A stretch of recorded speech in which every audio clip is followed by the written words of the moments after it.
répondre à ces questions, nous pouvons dire que l'établissement a effectivement le droit de demander la profession des parents dans les fiches à remplir en début d'année, malgré que certains enseignants de nos jours ne demandent plus.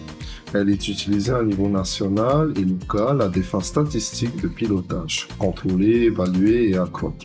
Cette affirmation se base sur la Commission nationale de l'informatique et des libertés qui explique que les écoles et les établissements scolaires peuvent légitimement demander la profession des représentants légaux de l'enfant et leur catégorie socio-professionnelle. Il ne s'agit pas de curiosité ou de discrimination envers les situations familiales des familles, comme pourraient imaginer certains parents face à cette demande. La collaboration des parents est donc primordiale à la réussite scolaire des élèves et à leur épanouissement.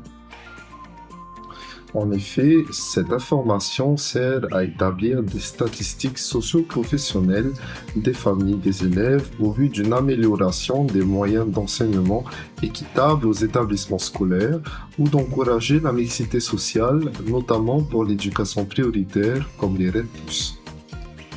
Ces données statistiques ont été mises en open data en octobre 2012, c'est-à-dire l'ouverture et la mise à disposition des données produites et collectées par les services publics afin que ces données soient accessibles à tous ou à des fins d'analyse journalistique pour une construction d'un indice de positionnement social des élèves, mais ne comprennent pas de données personnelles.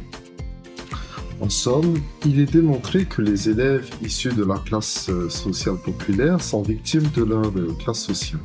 De plus, il y a un creuset entre cette classe sociale et celle des élites. Connaître la profession des parents est nécessaire pour connaître les facteurs socio-économiques pouvant avoir une influence sur la réussite scolaire des enfants et ainsi lutter contre les inégalités scolaires.